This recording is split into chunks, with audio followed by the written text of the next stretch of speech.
உலக மக்கள் அனைவருக்கும் இனிய தமிழ் புத்தாண்டு நல்வாழ்த்துக்கள். உலக மொழிகள் பலவற்றை கற்று அவற்றையெல்லாம் கொண்டு வந்து இங்கே கலந்தாலும் தன் தனித்தன்மை இழக்காத செம்மொழியாம் தனிமொழி நம் தமிழ்மொழி. மொழியால் ஒன்றுபட்டோம், கலந்தோம், பலவற்றை படைத்து கொண்டிருக்கின்றோம். நுவலி விளையாடி மக்களுக்கு இனிய தமிழ் புத்தாண்டு நல்வாழ்த்துக்கள். ஆண்டு பிறந்தாலே நம்ம எல்லோருக்கும் மகிழ்ச்சி தான் இல்லையா? அது ஒரு புத்துணர்வு தரும், புத்துணர்ச்சி தரும், பலவித கனவுகளை படைக்கும், பலவித முயற்சிகளை மேற்கொள்வோம். நிறைய நம்ம மேற்கோள்கள், சத்தியங்கள், இது புது வருட புத்தாண்டு சபதங்கள் இப்படியெல்லாம் மேற்கொள்வோம். ஆண்டு பிறக்கும் முன்னரே இந்த வருஷம் இதை செய்யணும், பிடிக்கணும், இந்த வருஷம் நல்லது நடக்கும் அப்படின்லாம் நம்பிக்கைகள், கனவுகள் பிறக்கும் இல்லையா? ஆனால் ஒவ்வொரு ஆண்டும் டிசம்பர் மாதம் வரும்பொழுது ஒரு அச்சம் பிறக்கும். ஏதாவது ஒரு இயற்கை சீற்றம் நிகழுமோ அப்படின்னு. இப்போ சமீபத்து காலங்களில் இந்த அச்சம் நிகழ்ந்து கொண்டிருக்கின்றது. ஒரு சிறு அளவிலாலும் இயற்கை சீற்றம் நடந்துக்கிட்டு தான் இருக்குது. இந்த ஆண்டு 2026 எல்லாவற்றுக்கும் மாற்றாக ஆண்டு தொடக்கத்திலேயே உலக மக்கள் அனைவருக்கும் அச்சத்தை கொடுத்து விட்டதுன்னு சொல்லலாம். போரால் ஏற்பட்டிருக்கும் சூழல், அந்த சூழல் தந்திருக்கும் அச்சம், அது கொடுத்திருக்கும் சிக்கல்கள், இதனால் உண்டான தலைப்பு தான் இந்த பட்டிமன்றத்தின் தலைப்பு. பொதுவாக பட்டிமன்றம்ங்கிறதே எந்த மொழிகளிலும் இல்லாத தமிழ் மொழியில் மட்டும் இருக்கின்ற ஒரு கலை. அந்த பட்டிமன்றத்தில் பேசுவதும் தனி கலை தான் இல்லையா?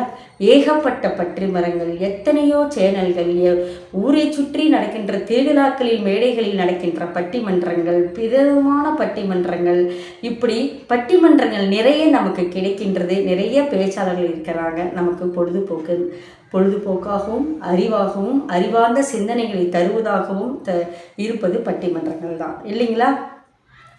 இந்த பட்டிமன்றத்தில் பேசுபவர்கள், இந்த பேச்சாளர்கள் எப்படி பேச வேண்டும் அப்படின்னு தவத்திரு குன்றக்குடி அடிகளார் சொல்லியிருக்காரு அப்படின்னு பார்த்தீங்கன்னா, மக்கள் விரும்புவதை பேசுவது பேச்சல்ல, மக்களுக்கு எது தேவையோ அதை பேசுவதே பேச்சு அப்படிங்கிறார். அதைத்தான் நமது நுவலி விளையாடியின் லட்சியமாக நாம் எடுத்துக்கொண்டிருக்கின்றோம். நிறைய பேர் எதென்னமோ செய்து நிறைய வியூஸ், சப்ஸ்கிரைபர்ஸ் வாங்கிட்டு வந்தாலும் நாம் இப்படி தான் நடக்கணும், இப்படி தான் செய்யணும் அப்படின்னு ஒரு லட்சியத்தை வைத்து கொண்டு மக்களுக்கு தேவையான தலைப்புகளை மட்டுமே வைத்து நாம் பட்டிமன்றங்கள் நடத்திக்கிட்டு வரோம். அப்படித்தான் இன்றைய பட்டிமன்றத்தின் தலைப்பும் உங்களுக்காக வந்திருக்கின்றது. இன்றைய சூழலில், இன்றைக்கு ஏற்பட்டுள்ள சிக்கலில் வந்த தலைப்பு, ஆனால் எக்காலத்திற்கும் பொருந்தும் தலைப்புன்னு இதை சொல்லலாம். எவர்கிரீன் தலைப்புன்னு சொல்லலாம். இது ஏற்கனவே நிறைய பேர் பேசியிருப்பாங்க, இல்லைன்னு நாம் மறுக்கலை. ஆனால் இன்றைக்கு ஏற்பட்டுள்ள சிக்கல்களில் வருகின்ற பிரச்சனைகள் வேற. தலைப்பு ஒன்று தான், ஆனால் பேசுகின்ற பேச்சுக்கள் வேறையாக தான் நிச்சயமாக இருக்கும். காலத்திற்கு ஏற்றவாறு பிரச்சனைகளும் மாறுது இல்லையா? சரி, அப்படி என்ன தலைப்பு அப்படின்னு பார்த்தீங்க அப்படின்னா, இன்றைய சூழலில் வரவுக்கேற்ப செலவு என்பது சாத்தியமா இல்லையா அப்படிங்கிறது தான் தலைப்பு. இதுல சாத்தியம் இல்லை அப்படின்னு சொல்றதுக்கு சென்னையிலிருந்து ஹரிபிரியா அவர்களும், சின்ன சேலத்திலிருந்து இந்துஜா அவர்களும் வந்திருக்கிறாங்க.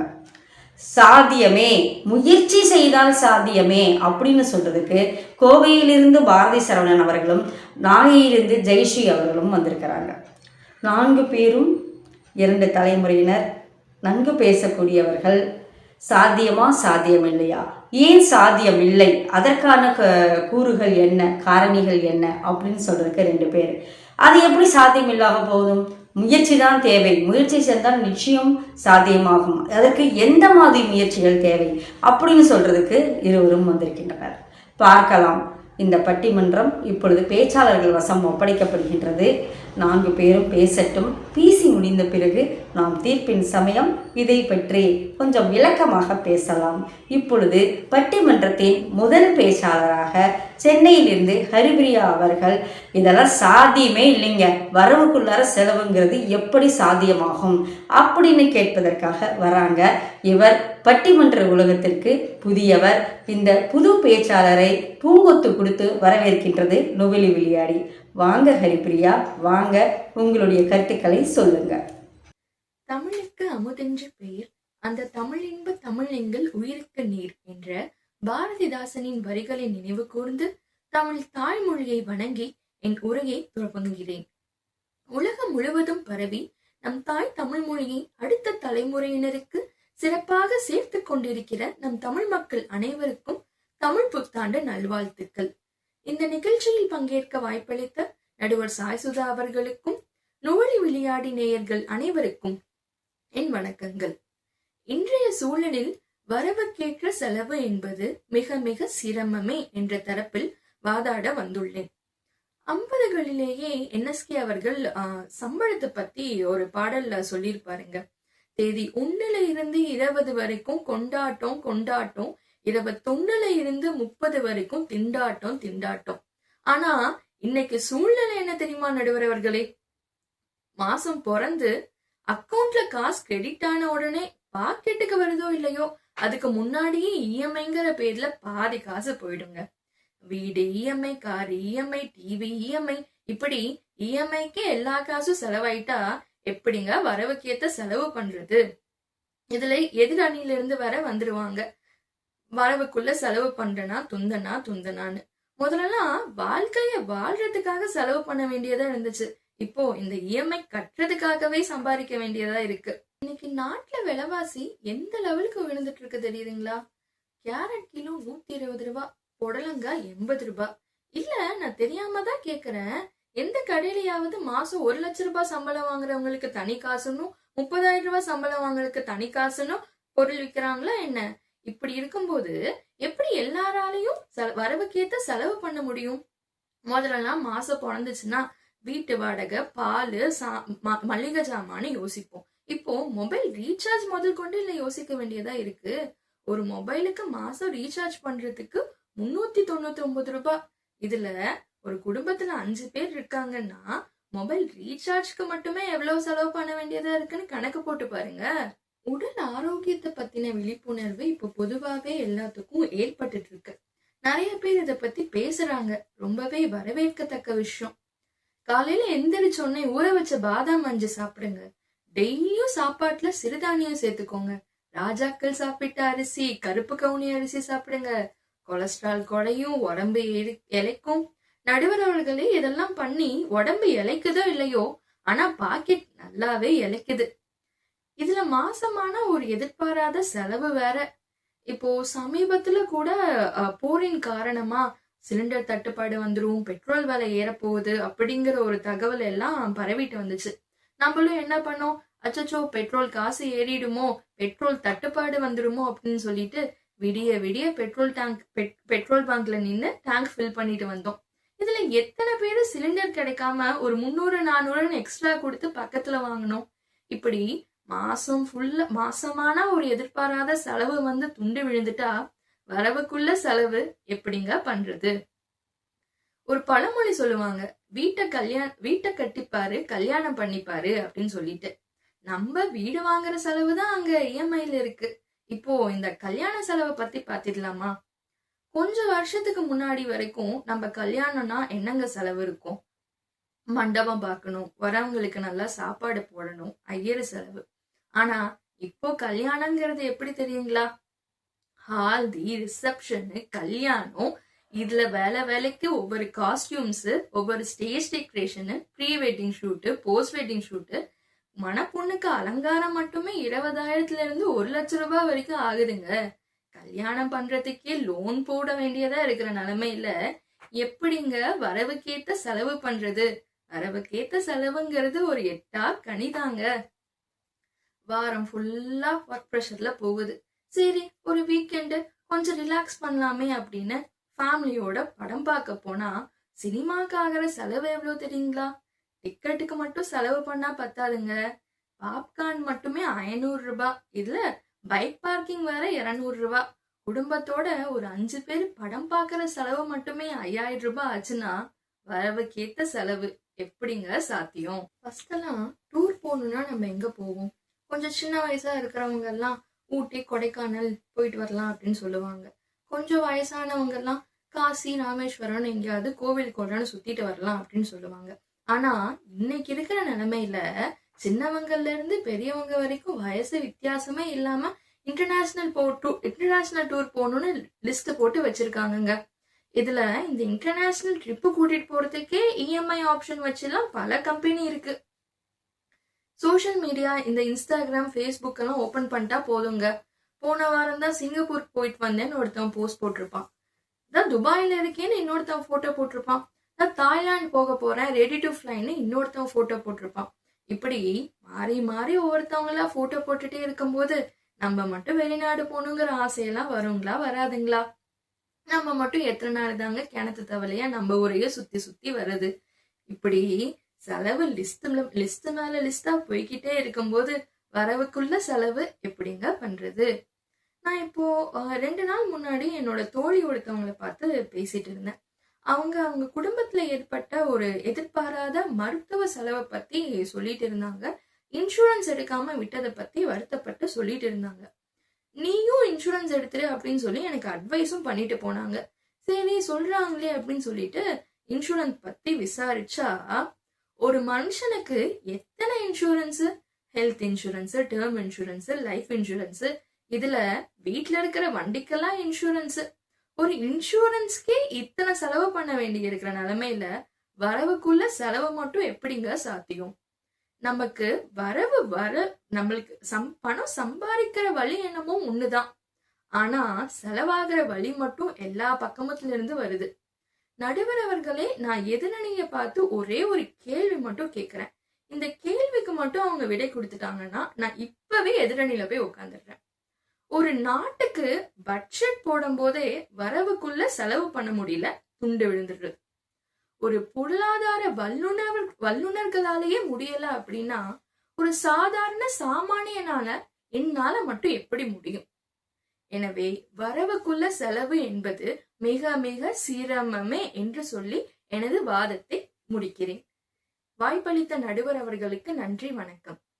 ஆஹா, ஹரிப்பிரியா அறிமுக பேச்சாளராக இருந்தாலும் அழகாக அருமையாக அடுக்கடுக்கான வாதங்களை வைத்து நிறைய காரணங்களை சொல்லி அவங்க வாதத்தை சொல்லி அமர்ந்துட்டாங்க. வாழ்த்துக்கள் ஹரிப்பிரியா, வாழ்த்துக்கள். மிகச்சிறந்த பேச்சாளராக இந்த பட்டிமன்ற உலகை வலம் வருவதற்கு நொவிலி விழியாளின் மனம் நிறைந்த வாழ்த்துக்கள். அழகழகாக கேள்வி கேட்டாங்கங்க. அவங்க கேட்ட கேள்விகளிலேயே எனக்கு ரொம்ப பிடிச்சது என்னன்னு பார்த்தீங்க அப்படின்னா, ஏங்க 10,000 சம்பளம் வாங்குறவங்களுக்கு ஒரு விலையும் 1 லட்ச ரூபா சம்பளம் வாங்குறதுக்கு ஒரு விலையும்னா பொருள் விற்கிது. எல்லாருக்கும் ஒரே விலையுள்ள பொருள் தானே விற்கிது. காய் சாப்பிடுங்க, பழம் சாப்பிடுங்க, சிறுதானியம் சாப்பிடுங்க அப்படிங்கிறாங்க. ஆனால் அதெல்லாம் என்ன விலை விற்கிது? எப்படி வாங்கி சாப்பிட முடியும்? அப்போ வரவுக்குள்ளார செலவு என்பது எப்படி சாத்தியமாகும் அப்படின்னு அருமையான கேள்வி. இன்றைய மக்களுக்கு இன்றைய நடைமுறையில் உள்ள சிக்கல்கள் இதையெல்லாம் தொட்டு காட்டி ரீசார்ஜில் இருந்து ஆம்புலன்ஸில் போகிற வரைக்கும் அவங்க சொல்லிட்டாங்க, அழகழகாக சொல்லிட்டாங்க. இப்போ இந்த சிக்கலை எதிர்கொள்வது கோவையில் இருக்கின்ற பாரதி சரவணனுக்கும் சிக்கல் தான்.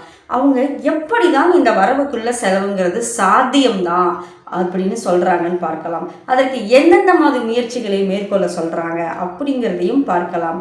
வாங்க பாரதி சரவணன், வாங்க. நுபிலி விளையாடி பட்டிமன்ற ரசிகர்களுக்கு தமிழ் புத்தாண்டுடன் எனது வணக்கத்தை தெரிவித்துக் கொள்கிறேன். நேரத்தையும் செலவையும் சேமிக்கும் விதத்தில் காணொலி பட்டிமன்றத்தில் அமர்ந்திருக்கும் நடுவர் சாய் சுதா அவர்களுக்கு வணக்கம். சிறு துளி பெருவெள்ளம், இந்த பழமொழியை சொல்லி என்னோட வாதத்தை தொடங்க நினைக்கிறேன் நடுவர் அவர்களே. அதுக்கப்புறமா பாருங்க, காசு கையில இருக்கிறது வர்றது சாதாரணமான விஷயம். அத நம்ம கிட்டயே தங்க வைக்கிறோம் பாத்தீங்களா, அதுதான் நம்மளோட சாமர்த்தியம். எதிரணி சகோதரி சொல்றாங்க, வர்ற சம்பளமும் வருமானமும் இஎம்ஐக்கே சரியா போயிருது அப்படின்னு. அது எப்படின்னு எனக்கு புரியல நடுவர் அவர்களே. இஎம்ஐ காரனா கொண்டு வந்து இவங்க கிட்ட இந்தாங்கன்னு கொடுத்தா இல்லவே இல்லை. இஎம்ஐ கிடைக்குதுன்னு சொல்லிட்டு அது நம்மளுக்கு தேவை இருக்கா இல்லையா அப்படிங்கறது யோசிக்காமையே போய் வாங்கினது நாம தானே. என்ன சகோதரி, நான் சொல்றது கரெக்டு தானே? நாம தானே போய் வாங்கணும். அதாவது நடுவர் அவர்களே, கீழ் வீட்டுல இருக்கு, பக்கத்து வீட்டுல இருக்கு, எதிர் வீட்டுல இருக்கு, அந்த ஃப்ரெண்டு வீட்டுல இருக்கு, இந்த ஃப்ரெண்டு வீட்டுல இருக்குங்கிறதெல்லாம் பார்த்துட்டு நம்மளுக்கு தேவை இருக்கா அப்படிங்கறது யோசிக்கிறதே இல்லை. இஎம்ஐ அப்படின்னு சொன்னதுமே வாங்கிடுறோம். இதுக்கப்புறம் பாருங்க, எதிரணி சகோதரி இன்னைக்கு பொய் மட்டுமே சொல்றதுன்னு ஒரு முடிவெடுத்துதான் வாதம் பண்ண வந்திருக்கிறாங்க. எடுத்துக்காட்டா பாருங்க, அவர் எதிரணி சகோதரி எந்த உலோகத்துல இருக்காங்க. இன்னைக்கு ஒரு வீட்டுல 4 பேர் இருக்காங்கன்னு வச்சுக்கோங்க நடுவர் அவர்களே, 4 பேருமே சம்பாதிக்கிறாங்க, ஏதாவது ஒரு விதத்துல சம்பாதிச்சுட்டு தான் இருக்கிறாங்க. அந்த மாதிரி வருமானம் பெருகும் போது ஏன் நடுவர் அவர்களே நம்மளுக்கு ஈஸி இல்லாம இருக்கும், அதுல சுருக்கவும் முடியும், சிக்கனமா இருக்கவும் முடியுங்கிறதுக்கு தான் 4 பேருமே சம்பாதிக்கிறோம்.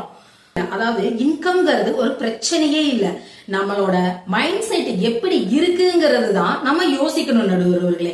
இந்த இடத்துல நம்ம வடிவேல் சார் சொன்ன மாதிரி யோசிக்கணும். எந்த ஒரு விஷயத்தையுமே பிளான் பண்ணி பண்ணணும். அந்த மாதிரி பண்ணும்போது எல்லாமே நம்மளுக்கு ஈஸியாவும் நம்ம வரவுக்குள்ள செலவுகளை சாமர்த்தியமா சுருக்க முடியுங்கிறதுக்கு தான் பிளான் பண்ணி பண்ணணும். இதைத்தான் நாங்க சொல்றோம் நடுவர்களே, எதிரணி சகோதரிக்கு புரியணும். அதுக்கப்புறமா பாருங்க, நாங்க இன்சூரன்ஸ் கட்டுறோம், அதுக்கு எங்களுக்கு பணம் பூரா பத்த மாட்டேங்குது. லைஃப் இன்சூரன்ஸ், ஹெல்த் இன்சூரன்ஸ், வாகன இன்சூரன்ஸ், கம்பெனி இன்சூரன்ஸ், இன்சூரன்ஸ் அடுக்குனாங்களே, இது எல்லாமே ஒரு வகையான சேமிப்பு சகோதரி. இது எல்லாமே ஒரு வகையான சேமிப்பு சகோதரி. அது எப்படின்னு பாருங்க, இன்னைக்கு நம்மளுக்கு உடம்பு சரியில்லை, திடீர்னு ஒரு சின்னதா ஒரு ஆக்சிடென்ட் ஆயிடுச்சு, இல்ல ஒரு ஆபரேஷன் பண்ணணும் அப்படின்னா நம்ம ஹாஸ்பிட்டல் போறதுல விறுவிறுப்பா இருப்போம். அந்த டயத்துல பணத்தை ரெடி பண்ணாத வேலை பெரிய ஒரு சிக்கலான விஷயமா இருக்கும். அதே இன்சூரன்ஸ் இருந்தா ஹாஸ்பிட்டல்ல நம்ம அதை காமிக்கும் போது உடனடியா ட்ரீட்மெண்ட் தொடங்கிடுவாங்க. இந்த இடத்துல எவ்வளவு ஹெல்ப்ஃபுல்லா இருக்கு பாத்தீங்களா இன்சூரன்ஸ். அடுத்ததா பாருங்க, வண்டி இன்சூரன்ஸ், கம்பெனி இன்சூரன்ஸ் போது அதுல எல்லாம் ஏதாவது வண்டிக்கோ இல்ல கம்பெனிக்கோ விபரீதம் நடக்கும் போது அந்த இன்சூரன்ஸை காமிக்கும் போது பணம் நம்மளுக்கு அந்த இடத்துல ரிட்டர்ன் கிடைக்குது. இதைத்தான் சொல்றோம் சகோதரி, சேமிப்பு தான் இன்சூரன்ஸ் அப்படிங்கிறது. இதை கண்டிப்பா நீங்க புரிஞ்சுக்கணும் சகோதரி. ஒவ்வொரு இடத்துலயும் பாருங்க, ஒவ்வொரு வீட்லயும் பாருங்க, வேலைக்கு போறவங்களும் சரி, வீட்டுல இருக்கிறவங்களும் சரி, படிக்கிறவங்களும் சரி, அடிஷனலா ஒரு பார்ட் டைம் ஜாப் பார்த்துட்டே தான் இருக்கிறாங்க. வீட்டுல இருக்கிறவங்க பார்ட் டைம் ஜாப் என்ன அப்படின்னு நினைக்கலாம், அவங்க வீட்டு வேலைகளை எல்லாம் முடிச்சுட்டு பார்ட் டைமா ஏதாவது ஒரு தொழில் பண்ணிட்டு தான் இருக்கிறாங்க. படிக்கிறவங்களும் வேலைக்கு போறவங்களும் அதிக வருமானத்துக்காக ஏதாவது ஒரு ஜாப் பார்த்துட்டு இருக்காங்க. அதுல வர்ற வருமானத்துல அவங்க சேமிக்கவும் செய்யறாங்க, செலவும் பண்றாங்க. அதனால செலவுங்கிறது வரவுக்குள்ள அடக்க முடியுங்கிறதுக்கு இது ஒரு உதாரணமா நான் சொல்றேன் நடுவர் அவர்களே. அங்க எங்கன்னா சுத்த வேண்டாம் நடுவர்களே, எங்க வீட்லயே எடுத்துக்கங்க. என் பொண்ணு காலேஜுக்கு போயிட்டு இருக்கும் போதே ஈவினிங் வீட்டுக்கு வந்து Hindi tuition, general tuition, maths tuition அப்படின்னு சொல்லிட்டு பலவிதமான படிப்பு சம்பந்தப்பட்ட டியூஷன்களை எல்லாம் எடுத்து வருமானத்தை பெருக்கிக்கிட்டா. இந்த மாதிரி ஒவ்வொரு இடத்துலயும் இளைஞர்கள் அவங்கவுங்க திறமைய கொண்டு வருமானத்தை பார்த்துட்டு தான் இருக்கிறாங்க நடுகிறவர்களே. என் பொண்ணு அவளே சம்பாரிச்சு அவ காலேஜ் செலவுகளை பார்த்துக்கிட்டா. இப்போ இந்த ஜெனரேஷன்ல இல்ல நடுகிறவர்களே, 5 வருஷத்துக்கு முன்னாடியே அவ பண்ணுனா. அப்போ 5 வருஷத்துக்கு முன்னாடியே நடந்திருக்குங்கும் போது இப்போ டெக்னாலஜி இம்ப்ரூவ்மெண்ட்டுக்கு இன்னும் அதிகமா தான் ஆயிருக்கு நடுகிறவர்களே. இந்த இடத்துல இதை நான் ஆணித்தரமா சொல்றேன். அடுத்ததா பாருங்க, எல்லாத்துக்குமே இங்க இருக்கிற சகோதர சகோதரிகள், நடுவரவர்கள், எதிரணிகள் எல்லாத்துக்குமே நான் ஒண்ணு சொல்ல விரும்புறேன் நடுவரவர்களே. பணங்கிறத நம்ம கையில வச்சு அதை பராமரிச்சு தொட்டு தொட்டு செலவு பண்ணும் போது மட்டும்தான் அதோட உணர்வும் சரி, அதோட மகிமையும் நம்மளுக்கு புரியும், உணர முடியும் நடுவரவர்களே.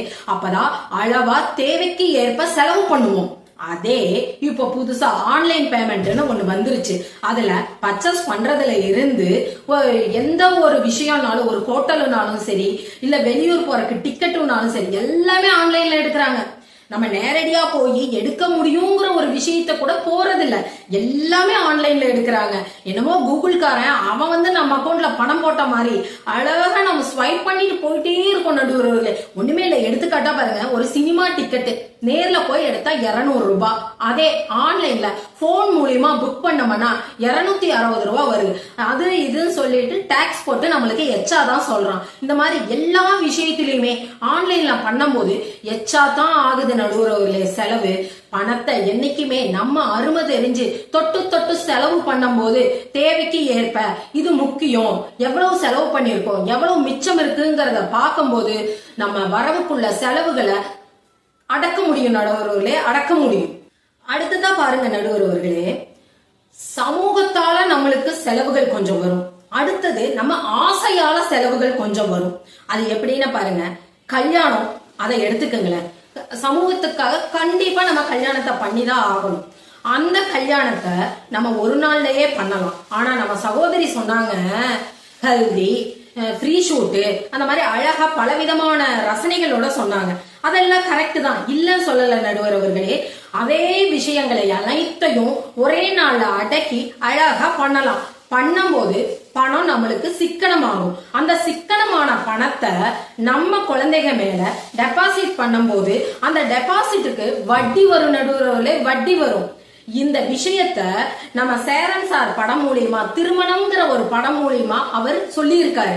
இது சகோதரி இந்த படம் பார்த்திருந்தாங்கன்னா இன்னைக்கு டாபிக்கா பேசியிருக்கவே மாட்டாங்க.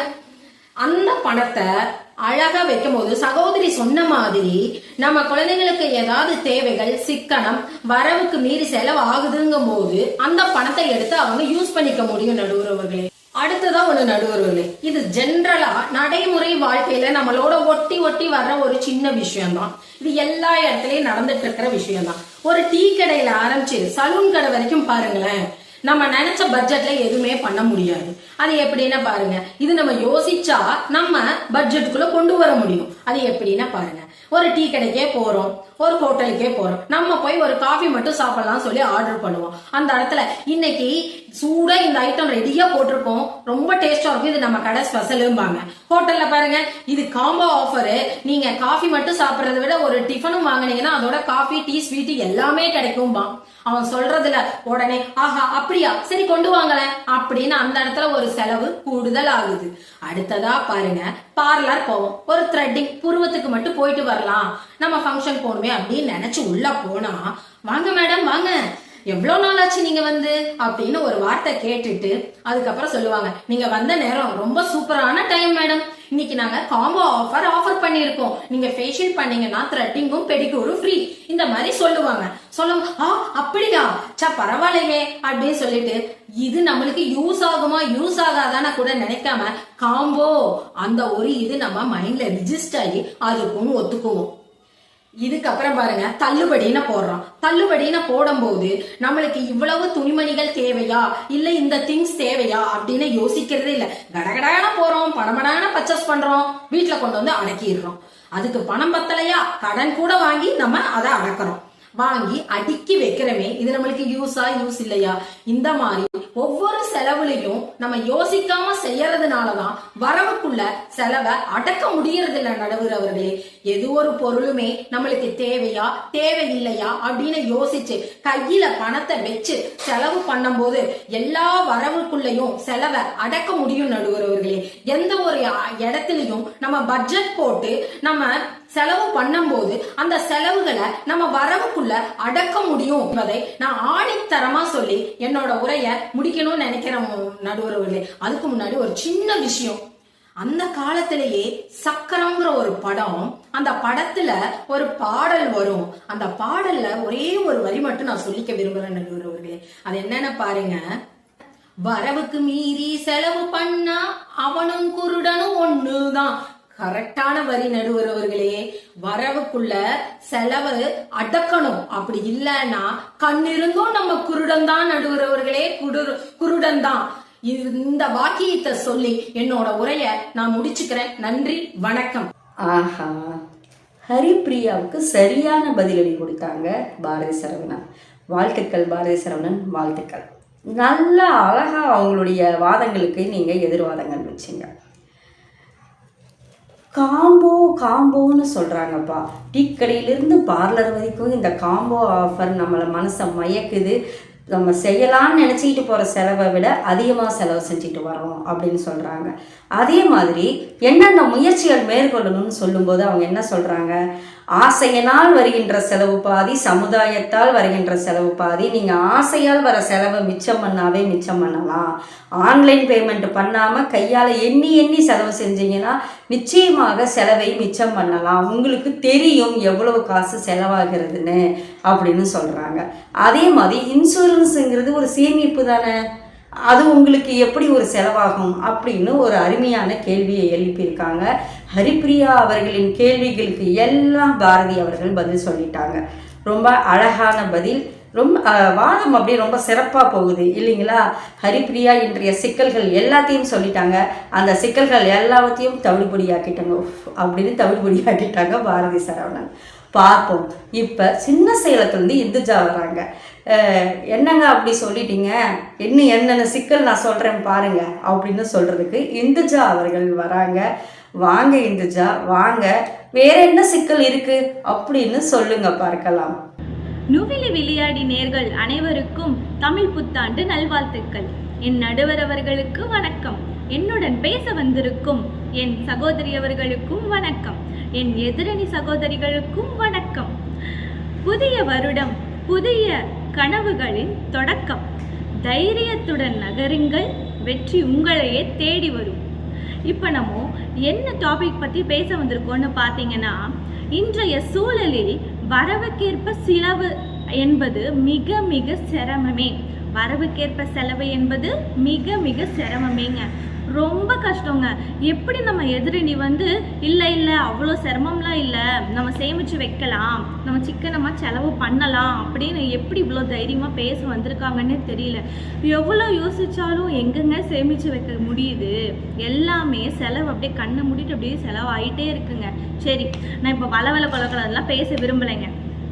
ஒரு 3 டாபிக்குங்க. ஃபஸ்ட்டு நம்ம படிப்பு செலவுகளை பற்றி பேசுவோம். அதுக்கப்புறம் மருத்துவ செலவை பற்றி பேசுவோம். அதுக்கப்புறம் என்ன பற்றி பேசலாம்னா கல்யாண செலவுகளை பற்றி பேசுவோங்க. சரியா? நம்ம இப்போ ஃபஸ்ட்டு எஜுகேஷன், படிப்பு செலவை பற்றி பேசலாங்க. ஃபஸ்ட்டெல்லாம் எப்படிங்க இருந்துச்சு? படிப்பு அப்படின்னா இங்கிலீஷ் மீடியமா தமிழ் மீடியமா அவ்வளோதாங்க இருந்துச்சு. ஆனால் இப்போது அப்படியே அங்கே இருக்குது. டாக்டர் படிக்கணும்னா நீட் எக்ஸாம் கம்ப்ளீட் பண்ணணுங்கிறாங்க. இன்ஜினியரிங் படிக்கணும்னா ஜேஇஇ கம்ப்ளீட் பண்ணணுங்கிறாங்க.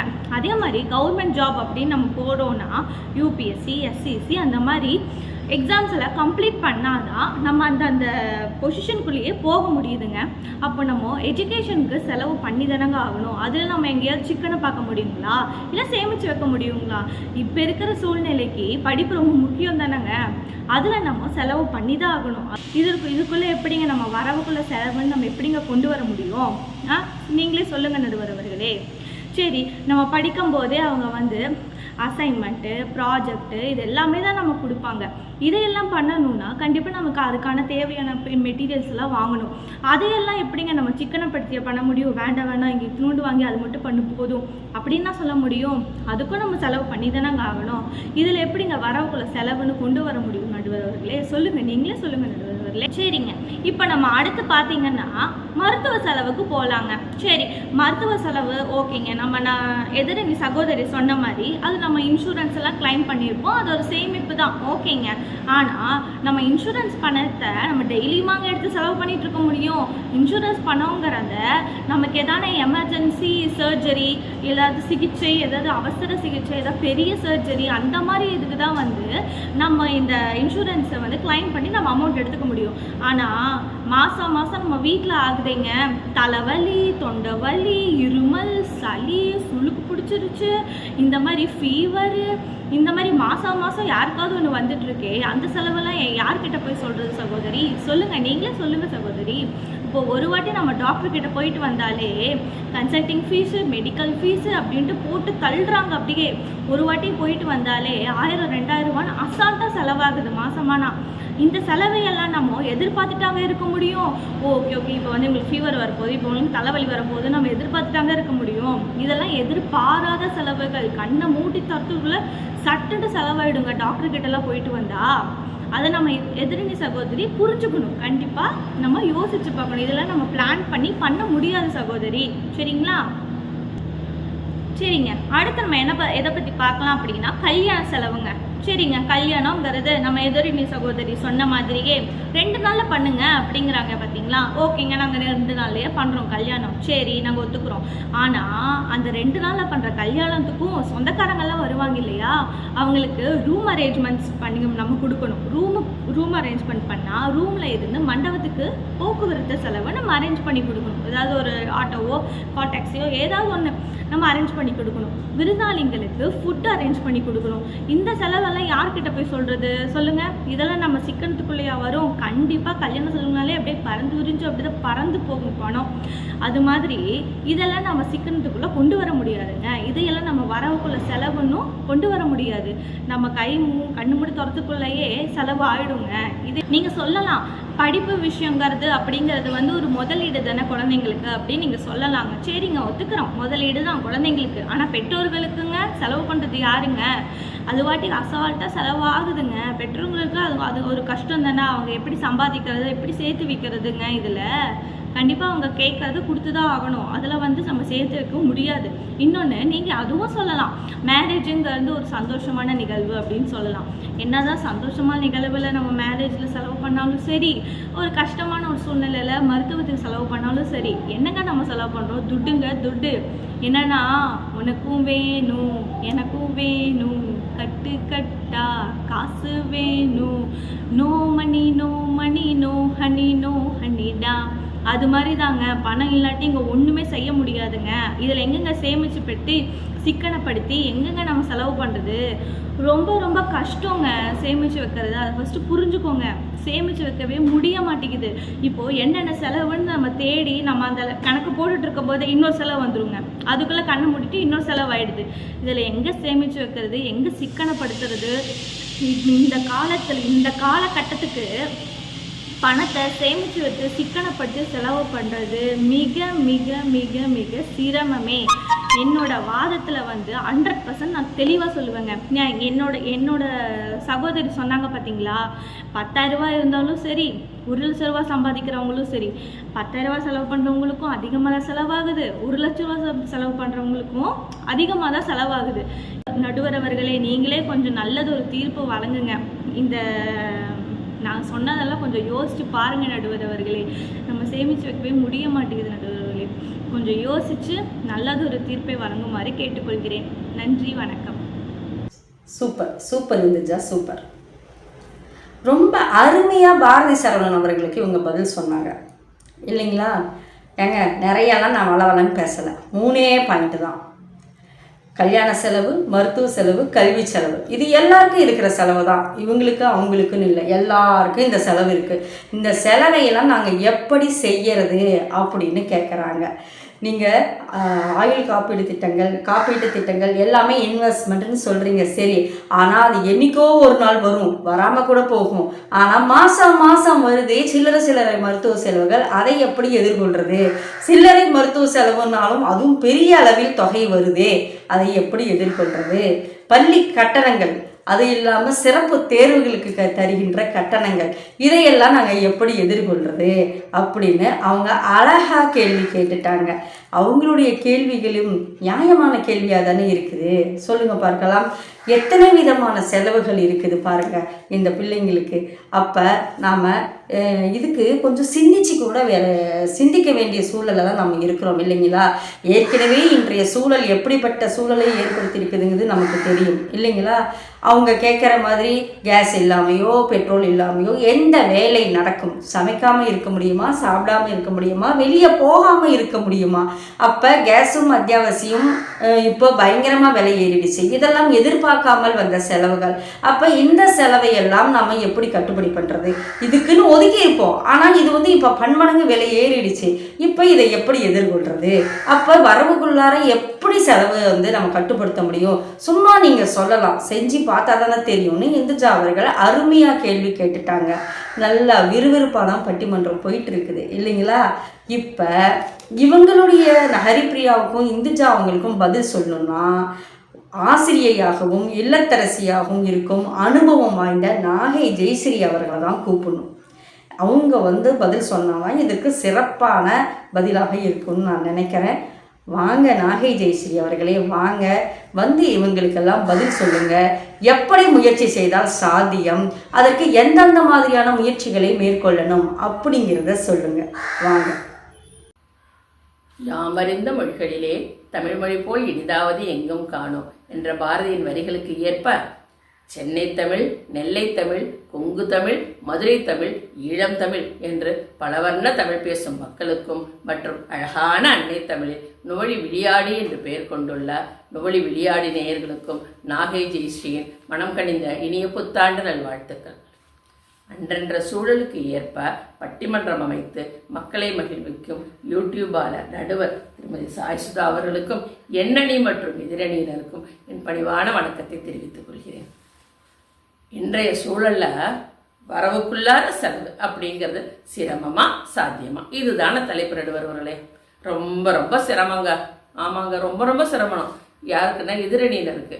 ஏன்னு கேட்டிங்கன்னா அவங்க தான் பேசுகிறப்ப பார்த்தேன், சிக்கனம் சேமிப்பு இந்த 2 வார்த்தை யூஸ் பண்ணலை. அவங்க அகராதியிலேயே அந்த வார்த்தை இல்லை அந்த பக்கத்தை அவங்க பார்க்கலையான்னு எனக்கு தெரியலை. எப்போ ஒரு இடத்துல சிக்கனமும் சேமிப்பும் இல்லையோ அப்போ அந்த இடத்துல செலவுங்கிறது யோசிக்கவே முடியாது. வரவை தாண்டி தான் போயிட்டு இருக்கும் நடுவர் அவர்களே. எதிரணியினரே, இப்போ நான் சொல்ல போகிற கொஞ்சம் விஷயத்தை கேட்டிங்கன்னா அந்த அணியிலேருந்து நீங்களே ஓடி இந்த அணிக்கு வந்துடுவீங்க. அதாவது எப்படி சிக்கனமாக இருக்கணும், எப்படி சேமிப்பாக இருக்கணும், இந்த 2 விஷயத்த ஃபாலோ பண்ணாலே போதும் நடுவர்களே. எந்த சூழல்லையும் வரவுக்குள்ளார நம்ம செலவை பார்க்க முடியும் அப்படிங்கிறது இதுதான் முக்கியமான விஷயம். எங்கள் அம்மா ஒரு பழமொழி சொல்லுவாங்க, சிறுபிள்ளை வெல்லாமல் வீடு வந்து சேராது அப்படின்னு. அதாவது சிறுபிள்ளை வெல்லாமல், சின்ன பிள்ளைங்க வெல்லாமல் பண்ணி அது வீட்டுக்கு சேரவே சேராது. அதுதான் இப்போ எதிரணியினர் பண்ணிட்டு இருக்காங்க. அதை என்ன சொல்ற வரேன் அப்படியாக்கா, அவங்க சொன்னாங்க பார்த்தீங்களா, வரவுக்குள்ளார செலவு முடியாது எதிரணியினர் எப்படி சொல்லுவாங்க அப்படின்னு கேட்டாங்க பார்த்தீங்களா. அந்த விஷயம்தான் என்னன்னாக்கா, அவங்க எதையுமே பிளான் பண்ணாமல் செஞ்சிட்டு இருக்காங்கன்னு அர்த்தம். 1 மாதம் பார்க்கலாம், 2 மாதம் பார்க்கலாம், 3ஆவது மாதமும் அது மாதிரி இருக்குன்னா நம்ம என்ன யோசனை பண்ணணும், நம்ம என்னெல்லாம் செலவு பண்ணுறோங்கிறத ஒரு லிஸ்ட் எடுக்கணும். எடுத்தோம்னா ஆட்டோமேட்டிக்காக நம்மளால் என்ன பண்ண முடியும், அதுக்கு அடுத்த மாதம் எந்த செலவு தேவையில்லாமல் செஞ்சோங்கிறத யோசிக்க முடியும். அதுதான் நடுவர்களே அவங்க பிளான் பண்ணவே இல்லை அப்படிங்கிறது. ஏம்மா ஒன்று யோசிச்சுக்கோங்க, ஒரு டிஃபன் சமையல், காலையில் பிரேக்ஃபாஸ்ட்டு, மத்தியானம் லஞ்சு, நைட்டு டின்னர், இதெல்லாம் என்ன பண்ணுறோம், முதல் நாளே பிளான் பண்ணுறோம். சில பேர் 1 வாரத்துக்கு முன்னாடி பிளான் பண்ணுவாங்க. சில பேர் 1 வாரத்துக்கு என்னென்ன மெனு, திங்கள் டு ஞாயிறு என்னென்ன காலையில் மத்தியானங்கிறத பிளான் பண்ணி ஒரு ஒட்டியே வச்சுருவாங்க. அப்படி இருக்கிறப்ப நம்ம 1 மாதத்துக்கு செலவுங்கிறத எப்படி ஒரு ப்ரீ பிளான் பண்ணணும்? இப்படி பண்ணுறீங்களேம்மா சொல்லுங்க. இன்றைய சூழலில் நடுவர்களே, எந்த சூழ்நிலைக்கும் பொருந்துற மாதிரி அழகான ஒரு குறளை 2000 வருஷத்துக்கு முன்னாடியே வள்ளுவர் சொல்லியிருக்காரு. அது என்னன்னு கேட்குறீங்களா? ஆகார அளவிட்டுதாயினும் கேடில்லை, போகார அகலாக்கடை. அதாவது நமக்கு வருவாய் வர்ற வழி சின்னதாக இருந்தாலும் பரவாயில்ல, அது செலவாகிற வழி பெருசாக இருந்தால் ஒருவருக்கு எப்பயுமே அழிவு கிடையாதுங்கிறது இது என்றைக்குமே பொருந்துவது. இப்போ எதிரடியில் உள்ள இந்துஜா சொன்னாங்க பார்த்தீங்களா, ஸ்கூல் ஃபீஸ் பற்றி. ஸ்கூல் ஃபீஸ் ஏம்மா நீங்கள் அந்த மாதிரி ஒரு ஸ்கூலில் கொண்டு போய் சேர்க்குறீங்க, பிள்ளைங்களுக்கு படிப்புக்காக செலவு பண்ணுறது அப்படிங்கிறது செலவு கிடையாதும்மா, அது அவங்களுடைய எதிர்காலத்துக்கு நம்ம கொடுக்குற சேமிப்பு. அதுதான் ஒரு ஃபவுண்டேஷன். அந்த ஃபவுண்டேஷன் நல்லா இருக்கணும், அதனால தான் நல்ல ஸ்கூலில் சேர்க்குறீங்க. ஆனால் யோசனை பண்ணுங்க, நம்ம வருவாய் என்ன, அதுக்குள்ள பட்ஜெட்டில் என்ன நமக்கு செய்ய முடியும் அப்படிங்கிற மாதிரி ஸ்கூலில் சேருங்க. அது மாதிரி சேர்த்தீங்கன்னாக்கா ஒரு நல்ல கல்வியும் கொடுக்க முடியும், அவங்க எதிர்காலமும் நல்லா இருக்கும். பேஸ்மெண்ட் நல்லா இருந்தாதாம்மா, ஃபவுண்டேஷன் நல்லா இருந்தாதாம்மா பில்டிங் ஸ்ட்ராங்காக இருக்கும். அதனால அப்போ அந்த கல்வியை கொடுக்கறது நல்ல ஸ்கூலில் பார்த்து கொடுங்க, உங்கள் வருவாய்க்கு தகுந்த மாதிரி கொடுங்க. முதல்ல இதை பிளான் பண்ணுங்க.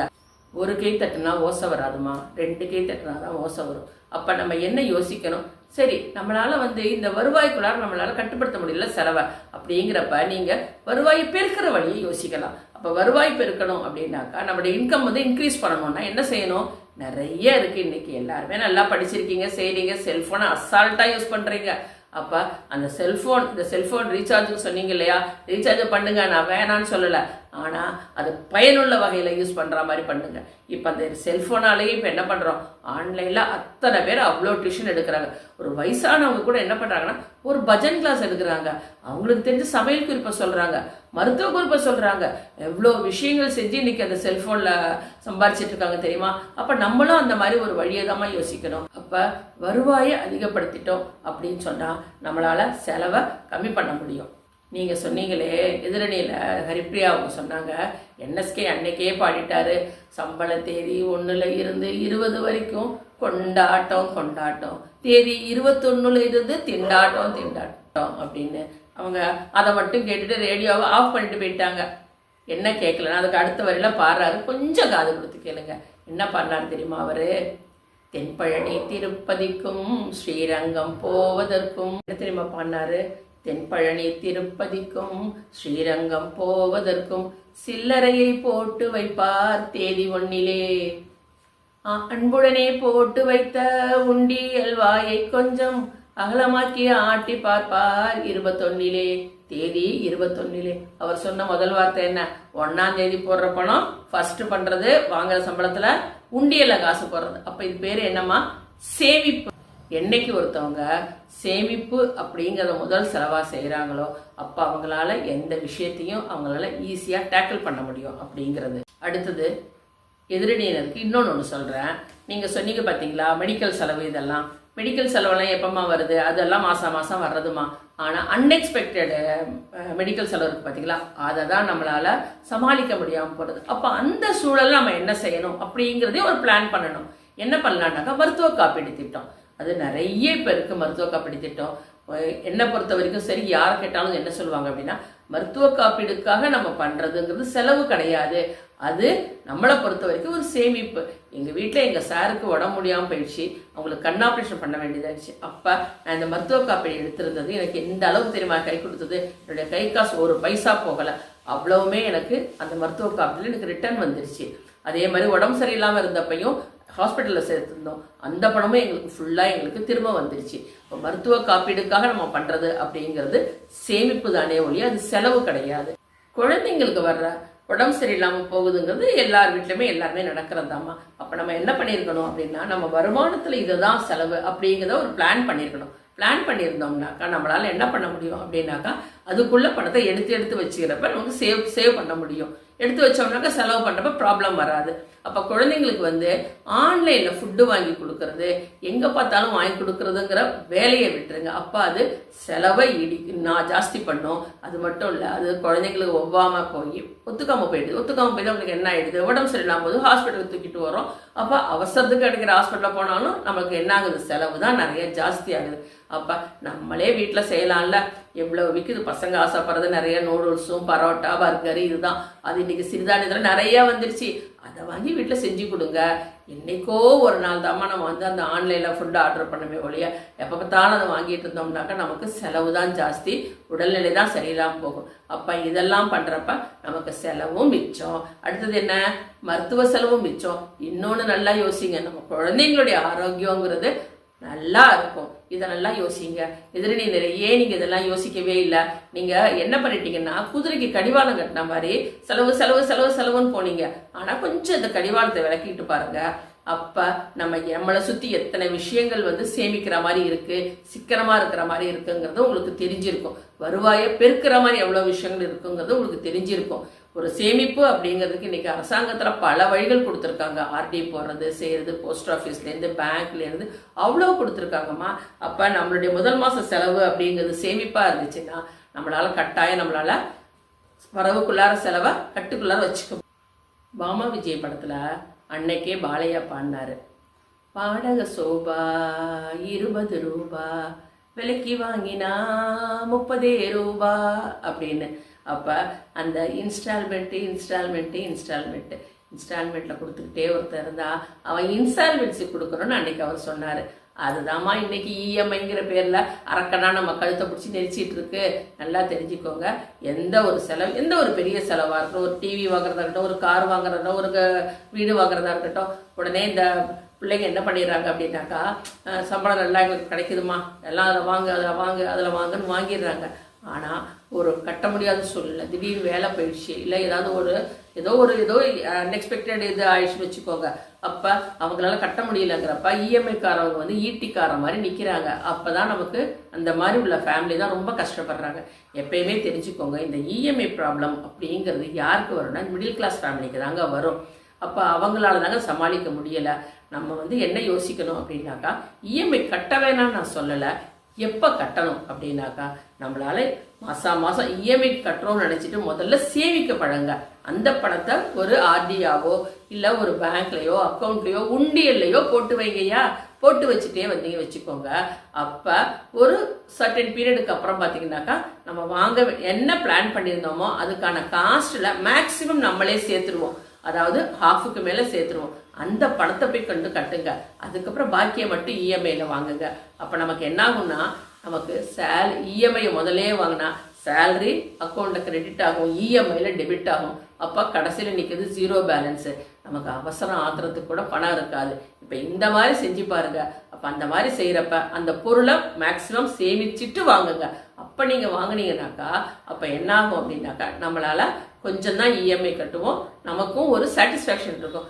அப்பாடி நல்லா நிறைய நம்ம பணமே போட்டோம், சுதந்திரமாக அதை நம்ம அனுபவிப்போம். ஒரு பொருளை நம்ம ஃபுல்லாக நம்ம காசு கொடுத்து முடிச்சப்பறம் தாங்க அதோடைய அனுபவமே, அந்த அனுபவிக்கிறதுக்குள்ள சந்தோஷமே நமக்கு கிடைக்கும். இல்லாட்டாக்கா அதை பார்க்குறப்ப ஐயோ அடுத்த மாதம் இஎம்ஐ கட்டணுமே, ஐயோ அடுத்த மாதம் இஎம்ஐ கட்டணுமே, இதுதான் நமக்கு மனசுக்குள்ளாரையே ஓடிட்டு இருக்கும். ஒரு கல்யாணங்கிறத ஏன் நீங்கள் அபர்ட்ஸ்வரில் நடத்தணும்னு நினைக்கிறீங்க? Haldi function, mehndi function, bachelor party, இத்தனை பார்ட்டியெல்லாம் தேவையாமா? அது உயர்தட்ட மக்களுக்கு அவங்களுக்கு ஸ்ட்ரெஸ் ரிலீஸ்மா, அவங்களுக்கு அது என்ஜாய்மெண்ட்டு. மிடில் கிளாஸ்க்கெல்லாம் அது தேவை கிடையாது.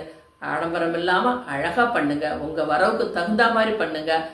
அப்போ அந்த குழந்தைங்களும் அந்த கல்யாண தம்பதிகளும் சந்தோஷமாக இருக்கலாம், பெற்றவங்களும் சந்தோஷமாக இருக்கலாம். கடனை வாங்கி கடனாளியாக நடுத்தருவில் நிற்கிறத விட இருக்கிறத வச்சு ஆடம்பரம் இல்லாமல் அழகாக செலவு பண்ணி சந்தோஷங்கிறது எங்கே இருக்குன்னு பாருங்கள். ஒரு மனுஷனுக்கு காசு பணம் முக்கியம் தான், நான் இல்லைன்னு சொல்லலை.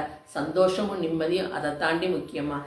எல்லாத்தையும் கடன், இஎம்ஐ, இப்படி செலவாகுதுன்னு ராத்திரி பூரா தூக்கம் இல்லாமல் கஷ்டப்படுறதை விட வரவுக்குள்ளார செலவு செஞ்சு சேமிப்போம். அதுக்கப்புறம் நம்ம அடுத்த நிலைமைக்கு போவோம்னு யோசிச்சிங்கனாக்கா சந்தோஷமும் நிம்மதியும் உங்கள் வாழ்க்கையில் என்றைக்குமே குடியிருக்குமா. இதை நல்லா தெரிஞ்சுக்கோங்க. எனவே நடுவரவர்களே, நான் சொல்கிறது என்னென்னா நிறைவா எப்பயுமே வரவுக்குள்ளார செலவு அப்படிங்கிறது நமக்கு சாத்தியம்தான். இன்னைக்கு பிளானு, சிக்கனம், சேமிப்பு, இந்த 3 இருக்கும். இது 3 இருந்துச்சுனாலே போதும், நிச்சயம் வரவுக்குள்ளார செலவு சாத்தியம்தான். எனவே வரவுக்குள்ளார செலவு அப்படிங்கிறது சாத்தியம்தான் சொல்லி நல்லதொரு தீர்ப்பை வழங்குமாறு கேட்டுக்கொண்டு வாய்ப்பளித்தமைக்கு நன்றி கூறி விடைபெறுகிறேன். நன்றி, வணக்கம். அழகு. நான் சொன்னேன்னா, ஆசிரியையாகவும் ஒரு அனுபவம் வாய்ந்த இல்லத்தரசியாகவும் அவங்க அடுக்கடுக்காக சொல்கிறாங்க.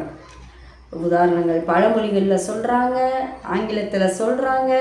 அதே சமயத்தில் ஒரு அனுபவம் வாய்ந்த இல்லத்தரசியாக என்ன சொல்கிறாங்க? மாதம் உங்களுடைய முதல் செலவு சேமிப்பாகத்தான் இருக்கணும். உங்களுடைய வார்த்தைகளிலேயே சேமிப்பு, சிக்கனம்ங்கிற 2 வார்த்தையும் வரவே இல்லை. சேமிப்பும் சிக்கனமும் இல்லாட்டினா அந்த குடும்பம் எப்படி இருக்கும்? இப்படி தான் வரவுக்குள் செலவை அடக்க முடியாமல் கஷ்டப்படும் அப்படின்னு சொல்கிறாங்க. அதே சமயத்தில் எப்படியெல்லாம் சேமிக்கலாம், எந்தெந்த மாதிரியான முயற்சிகளை மேற்கொள்ளணும் அப்படின்னும் அவங்க அழகாக வழிகாட்டியிருக்கிறாங்க. அதாவது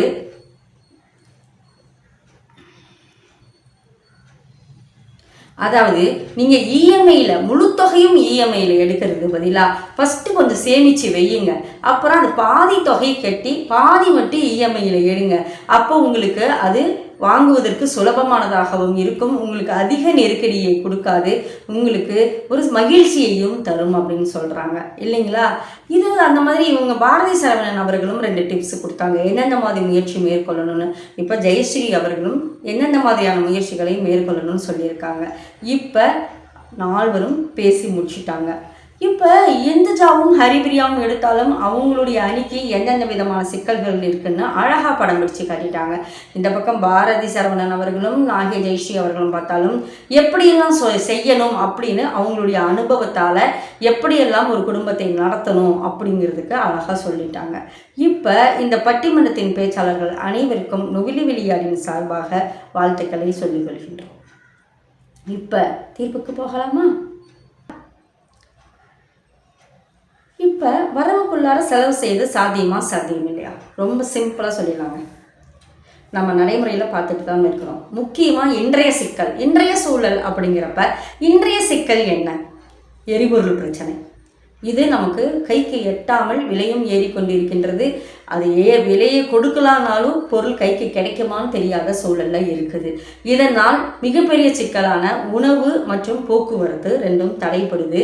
இது என்ன செய்ய முடியும்? இது நமக்கு என்ன காலம் வரும் அப்படின்னு, ஒரு லாக்டவுன் காலம் வருமோ அப்படிங்கிற ஒரு சூழலை, அச்சத்தை தரக்கூடிய ஒரு சூழலாக இருக்கின்றது. இப்படிப்பட்ட சூழல் இப்பொழுது நடந்து கொண்டே இருக்கின்றது. இது ஒரு எதிர்பாராத சிக்கல். அதே சமயத்தில் இன்றைய சூழலில் அப்படிங்கிறப்ப இந்த தலைப்பு, இதற்கான தீர்ப்பு எப்படி சொல்லலாம் அப்படின்னு நான் யோசித்து இந்த இடத்துல பார்த்தோம் அப்படின்னா, இன்றைய சூழலில் இந்த பிரச்சனை, அதாவது இன்றைய சூழல் அப்படிங்கிற வார்த்தையை விட்டுட்டு வரவுக்குள் செலவு சாத்தியம் இல்லையா அப்படின்னு கேட்டால் ஒவ்வொரு தலைமுறையினரும் இதை சந்திக்கக்கூடிய பிரச்சனை தான் நான் சொல்லுவேன். என்னை பார்த்து எங்கள் அம்மா சொல்லுவாங்க, நீங்கள் வரவுக்குள்ளார செலவு செய்ய மாட்டேங்கிறீங்கன்ட்டு. அவங்கள பார்த்து அவங்க அம்மா சொல்லியிருப்பாங்க, அவங்கள பார்த்து அவங்க அம்மா சொல்லியிருப்பாங்க, நீங்கள் செலவு தான் அதிகம் செய்கிறீங்க, நீங்கள் சிக்கனம் பண்ண மாட்டேங்கிறீங்க, சேமிப்பு செய்ய மாட்டேங்கிறீங்கிறது ஒவ்வொரு தலைமுறையினரும் வாங்கக்கூடிய திட்டுக்கள் தான். அவங்க அதுக்கு பொறுப்பாளர்களாக ஆகின்றாங்க. அது என்ன பண்ணுவாங்க, அவங்களுடைய சூழல் அப்படி அவங்களை ஆட்கொள்கின்றது. அவங்க அந்த மாதிரி செய்ய வேண்டிய நிலைக்கு கட்டாயப்படுத்தப்படுகிறார்கள் தான் சொல்லுவேன்.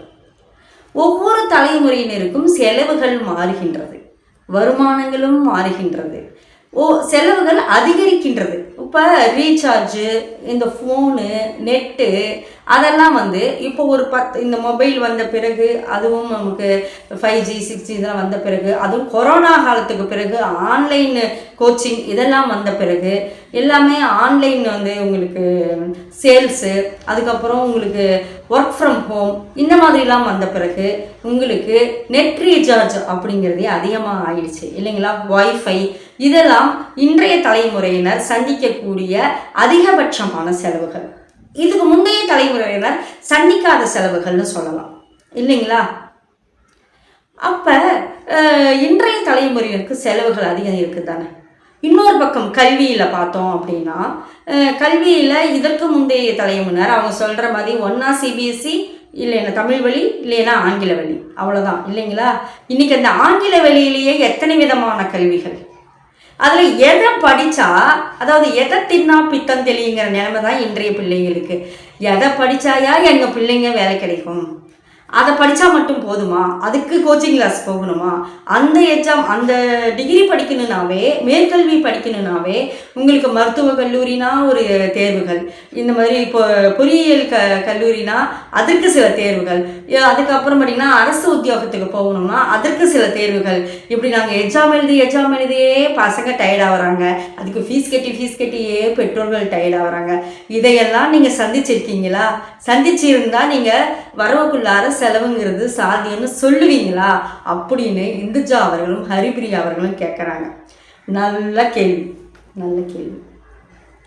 ஆனால் இதை இப்படியே அணுகி விடலாமா, இப்படியே தீர்ப்பு சொல்லி விடலாமா அப்படின்னு பார்த்தா எப்படி சொல்கிறது இல்லைங்களா.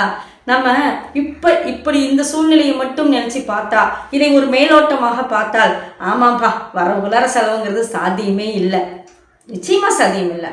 நம்ம கண்ணில் பார்க்குறோம்ல பசங்க எவ்வளோ கஷ்டப்படுறாங்க அப்படின்னு பார்க்குறோம். ஆனால் இதை இப்படி பார்க்க முடியாது. போன பட்டிமன்றத்திலேயே நான் சொன்ன மாதிரி நாம் கொஞ்சம் ஆழ்ந்து சிந்திக்க வேண்டியது இருக்கின்றது. நமது பழைய வரலாறை புரட்டி பார்க்க வேண்டியது இருக்கின்றது. இதற்கு முன்னால் நம்ம நாடு வரலாற்றில் சந்தித்த சிக்கல்களை எல்லாம் பார்க்க வேண்டியது இருக்கின்றது இல்லைங்களா. இப்போ எதிர்பாராத சிக்கல், நாட்டில் போரினால் வருகின்ற பொருளாதார சிக்கல்கள், எரிபொருள் சிக்கல் இதெல்லாம் பேசுகிறாங்கல்ல. எரிபொருள் சிக்கல் வந்திருக்கின்றது. இன்னமும் இது மேற்கொண்டு எத்தனை நாள் நீடிக்கும், இதன் பிறகு இதனுடைய நிலை எதை போய் அடையும், இதன் உச்சம் எதை போய் தொடுங்கிறது இன்னைக்கு தெரியாது. ஆனால் இந்த மாதிரி சிக்கல்கள் எல்லாமலேயே இயற்கை சீற்றத்தாலேயே கடும் பஞ்சம் வந்திருக்கின்றது நமது நாட்டில். 1700களில் ஒரு முறை, 1800களில் ஒரு முறை, 1900ல் ஒரு முறை. அப்போ ஒவ்வொரு முறை பஞ்சத்தை சந்திக்கும் பொழுதும் அப்போ என்ன செஞ்சாங்க? பட்டும் பஞ்சங்க, சாப்பாட்டுக்கே கஷ்டங்க, நீங்கள் சாப்பிடவே முடியாதுங்க. அவ்வளோ எதுவுமே எந்தவித வருமானமும் இல்லை. அதாவது வறட்சி, பஞ்சம், எதுவுமே விளையலை. என்ன பண்ணுவீங்கன்னு சொல்லுங்கள், என்ன பண்ணாங்கன்னு கேளுங்க. அப்படி பார்க்கும் பொழுது நீங்கள் நிறைய இடத்துல பார்த்துருப்பீங்க. கஞ்சி தொட்டி அப்படின்னு இடங்கள் இருக்கும். சிதம்பரத்தில் இருக்குது, மதுரையில் இருக்குது, சென்னையில் ராயபுரத்தில் இருக்குது, மாயவரத்துலேயும் இருக்குது, இன்னும் நிறைய இடங்களில் இருக்கலாம். இதையெல்லாம் ஏன் வந்தது? அந்த பகுதி மக்களுக்கு தெரிஞ்சிருக்கும், அந்த பகுதி இல்லாத மற்றவர்களுக்கு தெரிந்திருக்க வாய்ப்புகள் குறைவு. கஞ்சி தொட்டிங்கிற பெயர் ஏன் வந்தது? கஞ்சி தொட்டி ஸ்டாப்பிங்கிட்டு நீங்கள் ஏறி இருப்பீங்க, இறங்கி இருப்பீங்க. ஆனால் அந்த பெயர் ஏன் வந்தது? அங்கே நீங்கள் பார்த்தீங்கன்னா இன்னும் கூட அந்த கஞ்சி தொட்டிகள் இருக்கும், பெருசாக ஒரு தொட்டி மாதிரி இருக்கும். ஏன் வந்துச்சுன்னா, அந்த பஞ்சத்தின் ஏற்படும் பொழுது அரசாங்கமோ அல்லது செல்வந்தர்களோ என்ன பண்ணுவாங்கன்னா கஞ்சி காய்ச்சி அதில் ஊற்றுவாங்க. ஏன்னா அவங்க ஒவ்வொருத்தரும் லைனில் நின்று வாங்க முடியாது, அவ்வளோ பஞ்சம். அதில் கொண்டு போய் ஊற்றிடுவாங்க. அப்போ மக்கள் எல்லாம் வந்து அவங்க எடுத்துகிட்டு போவாங்க வீட்டுக்கு. அப்படிப்பட்ட சூழல்கள் எல்லாம் நமது நாடு சந்தித்திருக்கின்றது. அந்த சூழல்களில் எல்லாம் மக்கள், அதாவது பெருந்தனக்காரர்கள், அதே சமயத்தில் அரசாங்கம் இதையெல்லாம் உதவி செய்த நேரத்தில் தான் அந்த பஞ்சத்தில் இருந்து நாடு மீண்டு இருக்கின்றதுன்னா அவங்களுடைய வயிற்காவது உணவு கிடைத்தது. இன்னமும் மதுரை குஞ்சரத்தம்மாள் சொன்னால் நிறைய பேருக்கு தெரியும். அங்கே மதுரை குஞ்சரத்தம்மாள் அவங்க ஒரு தேவதாசி இனம் என்றாலும் அவர் கையில் இருக்கின்ற கடைசி நகை முதற்கொன்று செலவு செய்து கஞ்சி காய்ச்சி காய்ச்சி காய்ச்சி ஊற்றிக்கிட்டே இருந்தாங்க. அப்படி தனிப்பட்ட முறையில் நிறைய பேர் செலவு செஞ்சிருக்கிறாங்க.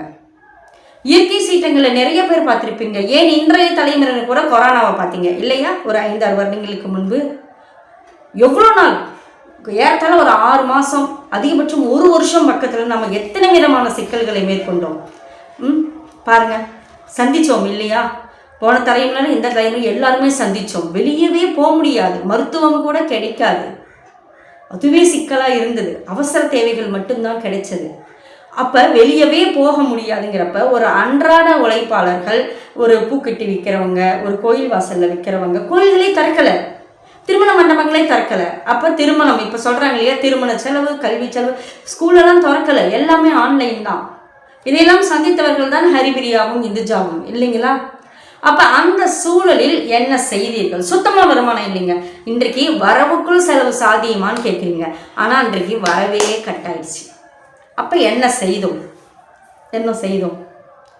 வீட்டில் இருந்த சேமிப்பு மட்டுமே உதவியது. சேமிப்பு இல்லைன்னா வீட்டில் இருந்த நகைகள், பொருட்கள் அந்த மாதிரி உதவியது இல்லைங்களா? காலங்கள் மாறலாம், சிக்கல்கள் மாறலாம், பிரச்சனைகள் மாறலாம், அதன் வடிவங்கள் தான் மாறும். ஆனால் நாடும் மக்களும் ஒவ்வொரு தலைமுறையிலும் குறிப்பிட்ட ஆண்டுகளுக்கு ஒரு முறை இயற்கை சீற்றத்தாலேயோ இல்லை மனிதனின் சீற்றத்தாலேயோ பாதிப்பட்டு ஆளாகி கொண்டுதான் இருக்கின்றோம். எப்படியாவது ஒரு 10 ஆண்டுகளுக்கு ஒரு முறை, 20 ஆண்டுகளுக்கு ஒரு முறை உலக பொருளாதாரத்தில் ஒரு தேக்க நிலை ஏற்படுகின்றது. நமக்கு எல்லாருக்குமே சிக்கல்கள் வருகின்றது. அன்றைக்கு நாம் தடுமாறுகின்றோம்.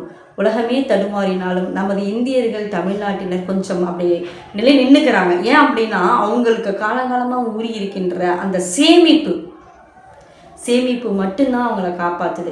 அதுவும் எப்படி சேமிப்பாங்க அப்படின்னா அந்த தங்கமாக, நகையாக அவங்க சேமிச்சுக்கிட்டே வருவாங்க. அதை அவங்க ஆசைக்கு வாங்குறாங்கன்னு சொல்கிறத விட அந்த ஒரு அவசரத்துக்கு உடனே தயங்காமல் கொடுத்து அவங்க அந்த சிக்கலிருந்து மீண்டுருவாங்க. சரி, இது ஒரு பக்கம் இருக்கட்டும். நீங்கள் சொல்லலாங்க, உங்கள் காலத்தில் சேர்க்க முடிஞ்சிச்சு, நீங்கள் நகை வாங்கினீங்க, அந்த நகையை கொண்டு போய் வச்சிங்க. நாங்கள் இன்றைக்கி நகையே வாங்க முடியலையே, 1 பவுன் 1.25 லட்சம் வந்துருச்சே, நாங்கள் என்னங்க பண்ணுறது அப்படின்னு நீங்கள் கேட்கலாம் இல்லையா? இன்றைய இளைய தலைமுறை இதை கேட்பாங்க. எங்களால் நகை 1 கிராம் கூட வாங்க முடியலைங்க. அப்படி இருக்கும்போது நாங்கள் எங்கள் தங்கத்தை வாங்கினா தானே கொண்டு போய் நாங்கள் அடகு வச்சு அதை சிக்கல்லேருந்து மீள்றதுக்கு, எங்களுக்கு பதில் சொல்லுங்கள் அப்படின்னு கேட்கலாம். நிச்சயமாக அதற்கு நான் பதில் சொல்கிறதுக்கு கடமைப்பட்டவள் தான். இப்போ நாம் செய்கின்ற செலவுகள், இன்றைய தலைமுறையினர், இன்றைய மக்கள் செய்கின்ற செலவுகள் எது அப்படின்னு பார்த்தா, அவசியத்துக்கு செய்கின்ற தேவைகள், அவசியத்துக்கு செய்கின்ற செலவுகள் பாதி இருக்குது அப்படின்னா அனாவசியத்துக்கு செய்கின்ற செலவுகள் தான் பாதி அப்படின்னு நான் நிச்சயமாக சொல்வேன். நம்ம வருமானத்திற்கு இஎம்ஐ கட்ட முடியும்னா தான் நீங்கள் கட்டி அந்த பொருளை எடுக்கணும். இல்லைன்னா அதற்கு மாற்றாக பொருள் வாங்கக்கூடாதுன்னு நான் சொல்லலை. என்ன செய்யலாம்? நீங்கள் பொருளை வாங்கிட்டு மாதம் இஎம்ஐ கட்டினா உங்களுக்கு நெருக்கடியை உண்டாக்கும். 1 மாதம் தர முடியலன்னா சிக்கலை ஏற்படுத்தும். ஆனால் அதுக்கு பதிலாக அந்த இஎம்ஐ பணத்தை மாதம் சேர்த்து வைங்க. ஒரு 20 மாதங்கள் 20 மாதம் பொருளை வாங்கிட்டு இஎம்ஐ கட்டுறதுக்கு பதிலாக 20 மாதங்கள் வீட்டில் உண்டியலில் போட்டுட்டு அதை கொண்டு போய் 20 மாதம் கழித்து அந்த பொருளை வாங்கி பாருங்கள். உங்களுக்கு எவ்வளோ சந்தோஷத்தை கொடுக்கும், உங்களுக்கு நெருக்கடியே வராது. அப்படி நீங்கள் செய்யும்போது சேமித்து ஒவ்வொரு பொருளாக வாங்கும் பொழுது உங்களுக்கு கடன் என்கின்ற சொல்லே இருக்காது, இஎம்ஐங்கிற சிக்கலே இருக்காது. அந்த சமயத்தில் அனாவசியமான பொருட்களை வாங்க மாட்டீங்க, வீட்டுக்கு தேவையான பொருட்களை மட்டும் வாங்குவீங்க இல்லைங்களா? யோசிச்சு பாருங்க. ஒவ்வொரு வீட்டிலும் தேவையற்ற பொருட்கள் எத்தனை இருக்குதுன்னு. அன்றைக்கெல்லாம் பார்த்தீங்கன்னா என்னுடைய அம்மாக்கள் காலத்தில் அப்படி பார்த்தீங்கன்னா அவங்க போட்டு கொண்டிருக்கின்ற நகைகளே ஒரு செயின், 2 வளையல், ஒரு கம்மல், ஒரு அடிகை, அப்படி அவ்வளோதான் இருக்கும். அதுக்கு மேலே அவங்க ஆசையும் பட மாட்டாங்க. தன்னுடைய பிள்ளைகளுக்கு கூட ஒரு செட்டு தான் செஞ்சு கொடுத்தாங்க. ஆனால் இன்றைக்கு அப்படி இருக்கின்றதா சொல்லுங்க. ஏன் உங்களால் 1 கிராம் தங்கம் கூட வாங்க முடியவில்லை அப்படின்னு கேட்டால், நாம் செய்கின்ற அதிகபட்ச செலவுகள் அதுதான் காரணம். எந்தெந்த விதத்தில் எல்லாம் நாம் அந்த செலவை குறைக்கலாம் அப்படின்னு பார்த்தா நிச்சயமாக குறைக்கலாம். நம்ம அரசு பள்ளியில் படித்து மேல் உயர் அதிகாரியாக வந்து நமது நாட்டையே ஆண்டவர்களும் இருக்கிறார்கள். படிக்காமலே நாட்டை ஆண்டவர்களும் இருக்கிறார்கள். நிறைய கண்டுபிடித்தவர்களும் இருக்கிறார்கள் இல்லைங்களா? எங்கே படித்தாலும் அந்த பிள்ளை நன்கு படிப்பான். படிக்கிற பிள்ளை எங்கே படித்தாலும் நல்லா படிக்கும். சரிங்களா? அப்போ நமக்கு அருகாமையில் உள்ள பள்ளியை பார்த்தீங்கன்னா அந்த பள்ளியில் நாம் சேர்த்தால் நம்ம ஃபஸ்ட்டு போக்குவரத்து செலவே குறையும். சீக்கிரமாக எழுப்புறது, சீக்கிரமாக போகிறது, அதுக்கு வாகன செலவு இதெல்லாம் குறையும். இப்படி எத்தனையோ சொல்லலாம். ஆனால் இது எதுவுமே சொல்லி வருவதல்ல அப்படிங்கிற மாதிரி தானாக வரணும். இப்போ பெரியவங்க சொன்னாங்கன்னா நீங்கள் பூமர் அப்படின்னு சொல்லிடுவீங்க. இன்றைக்கு இது அவசியம் அப்படின்னு உங்களை நீங்களே நம்ப வச்சுக்கிறீங்க. நீங்களே உங்களை நம்ப வைத்து கொண்டு நீங்களே இதெல்லாம் அவசியம்னு நினைத்து கொண்டு நீங்களாகவே போய் மாட்டிக்கொள்கின்றீர்கள். ஒவ்வொரு தலைகளாக எடுத்து எடுத்து நீங்கள் மாட்டிக்கிறீங்க. பள்ளி செலவு, அப்புறம் டூர் செலவு, இதெல்லாம் நீங்களா மாட்டிக்கிறீங்க. அன்னைக்கு எங்கே போனாங்க சொல்லுங்கள்? மிஞ்சி போனால் ஒரு பாட்டி வீட்டுக்கு போவாங்க, மாமா வீட்டுக்கு போவாங்க. அதன் பிறகு என்ன பண்ணாங்க? எப்பயோ ஏதாவது ஒரு கோயில்களுக்கு அப்படி போனாங்க. குடும்பத்தோடு போகிறது இன்ப சுற்றுலா அப்படின்னா பள்ளிகளில் கூட்டி போனது தான் உங்களுக்கு இன்ப சுற்றுலா அப்படின்னா. ஆனால் இன்றைக்கு அப்படி இல்லை. ஹரிபிரியா அவர்கள் சொல்லுவது போல் வாட்ஸ்அப்பில் விளம்பரங்கள் வருகின்றது. அவங்கவுங்க ஸ்டேட்டஸ் வைக்கிறாங்க. அதை பார்த்து நமக்கும் ஆசை வருதில்ல அப்படின்னு ஹரிபிரியா கேட்குறாங்க. அதுக்கு தான் பாரதி சொல்கிறாங்க, ஆசையினால் வருகின்ற செலவு பாதி அப்படின்னு சொல்லிட்டு. அன்றைய மக்கள் பொதுவாக உங்களுக்கு ஏன் இந்த சிக்கல் வரலன்னா, அவங்க செய்யறாங்க, இவங்க செய்யறாங்க, நாமளும் செய்யணும்னு யாரும் நினைக்கவே மாட்டாங்க. இன்றைக்கு பிள்ளைகளிடம் இருக்கின்ற பிரச்சனையே அவங்களுக்கு அது கிடைக்கும் போது ஏன் எனக்கு அது கிடைக்கக்கூடாது, ஏன் எனக்கு மட்டும் அது கிடைக்கக்கூடாது, ஏன் எனக்கு மட்டும் அந்த பாக்கியம் இல்லையா, எனக்கு மட்டும் அந்த பாக்கியம் இல்லையா, ஏன் நான் மட்டும் அனுபவிக்க கூடாதா அப்படின்ற கேள்வியை எழுப்புகிறார்கள். அது தவறே கிடையாது. அந்த கேள்வி உங்களை எதை நோக்கி செலுத்த வேண்டும்னா உங்கள் வருமானத்தை அதிகப்படுத்துகின்ற வழிகளை நோக்கி தான் செலுத்தணுமே தவிர உங்கள் செலவுகளை அதிகப்படுத்துகின்ற வழிகளை நோக்கி செலுத்தக்கூடாது. ஜெயஸ்ரீ அவர்கள் சொல்வதை போல ஆகார அளவிட்டதாயினும் போகாறு அகலா கடை சொல்றீங்க. வருமானம் வருகின்ற வழி ஒன்றா இருக்குது, செலவு பல வழியில் போகுதுன்னு. அப்போனா நீங்கள் செலவை வந்து போகின்ற வழிகளை மூடணுமே தவிர நீங்கள் செலவு வருகின்ற வழிகளை மூடணும், வருமானம் வருகின்ற வழிகளை அதிகரிக்கணும். அதை விட்டுட்டு நீங்கள் சொல்லக்கூடாது. சரிங்களா? எங்களால் முடியலை அப்படிங்கிற வார்த்தையே சொல்லக்கூடாது. முடியும், நம்மால் முடியாதது யாரால் முடியும் அப்படிங்கிற கேள்வி நிச்சயமாக. இதில் முக்கியமாக ஒரு கேள்விக்கு நான் பதில் சொல்லியாகணும். நாட்டுக்கே பொருளாதார நிபுணராலேயே அந்த பட்ஜெட் வந்து வரவுக்குள்ளார செலவு செய்ய முடியாதப்ப நாங்கள்லாம் எம்மாத்திரம்னு கேட்குறாங்க. நிச்சயமாக ஒரு நாட்டுக்குள் அவங்களால முடியலைங்கிறப்ப நீங்கள் கேட்ட கேள்வி அருமையான கேள்வி. ஆனால் நம்ம குடும்பத்துக்குள்ளே எவ்வளோ ஆகும் அப்படிங்கிறது நமக்கு தெரியும். அந்த சேமிப்புங்கிறது ஒரு இது உங்ககிட்ட இருந்துச்சுன்னா நிச்சயமாக உங்களால் இதை வரவுக்குள்ளார செலவு செய்ய முடியும். நம்மளுடைய முயற்சி எந்தெந்த விதத்தில் செய்யணும் அப்படின்னு பார்த்தீங்கன்னா, வருமானத்தை அதிகரிக்க வேண்டும், இஎம்ஐயில் வாங்குறத குறைக்கணும், ஆன்லைன் பேமெண்ட்டை குறைச்சி கையாலேயே எண்ணி செலவு பண்ணணும். நிச்சயமாக முதல் செலவு சேமிப்பாக இருக்கணும். ஒவ்வொரு பொருளையும் சேமித்து தான் வாங்கணும். அவங்க வாங்குறாங்க, இவங்க வாங்குறாங்கன்னு சொல்லிட்டு ஆசை என்பதை அப்படி படவே கூடாது. அப்படி பட்டாலும் அதை சேமிப்பின் மூலமாக தான் வாங்க வேண்டுமே தவிர இஎம்ஐ மூலமாக வாங்கவே கூடாது. அது ஒரே ஒரு லட்சியமாக எடுத்து அதை மட்டுமே குறிக்கோளாக வைத்து வாழ்ந்தால் இன்றைக்கு மட்டுமல்ல என்றைக்கும் வரவுக்குள் செலவு என்பது சாத்தியமே. மீண்டும் நல்லதொரு தலைப்பில் உங்களை வந்து சந்திக்கும் வரை உங்களிடமிருந்து விடைபெறுவது உங்கள் சாய் சுதா. நன்றி, வணக்கம்.